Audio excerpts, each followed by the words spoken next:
আমার এই লেয়ার মোরগদের মধ্যে 10টা মোরগ আনা হয়েছিল, তার মধ্যে 3টা খাওয়া হয়েছে, আর এই যে 7টা আছে। মাশাআল্লাহ টেস্ট ভালো।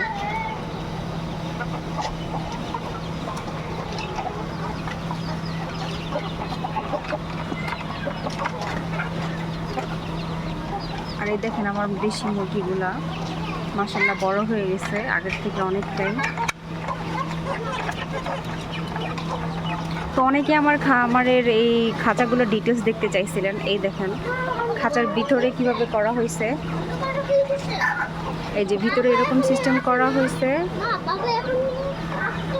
না বাবা, না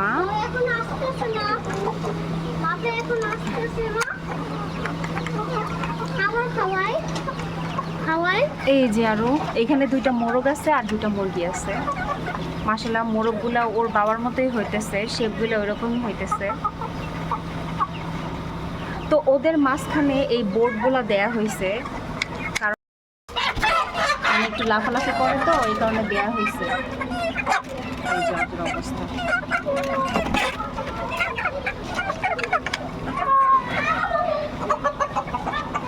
আর এখানে আমার একটা ফার্মি মুরগি আছে, এই যে দেখেন। এটাও কিন্তু মুরগি দিয়ে বসাইছিলাম, মাশাআল্লাহ দিলে এই বাচ্চাটা হয়েছে। ফার্মি ডিম দিয়েছিলাম। তো ওদের মাঝখানে এরকম বোর্ড দেওয়ার কারণ হচ্ছে ওরা যেন একটা একটা না দেখে খোঁচাখুচি না করতে পারে, এই কারণে এভাবে দেওয়া হয়েছে। তো ওরাও কিন্তু বাচ্চাই ছিল। আমার আগের ভিডিও যারা দেখছেন তারা দেখবেন যে ওরা ছোট ছিল। মাশাআল্লাহ দিলে এই যে এখন বড় হয়ে গেছে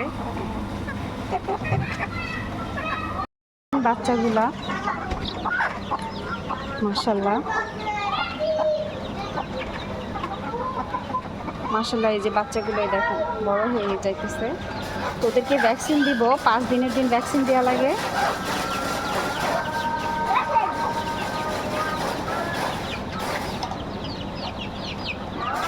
তো 12টা ডিম দিছিলাম, তার মধ্যে 11টা বাচ্চা হয়েছে। আর ওদেরকে আগে বসানো হয়েছিল, দেখেন ওদের বাচ্চাগুলো বড় হয়ে গেছে মাশাআল্লাহ।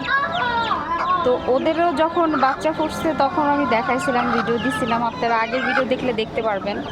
এই দেখেন বাচ্চাগুলো বড় হয়ে গেছে মাশাআল্লাহ।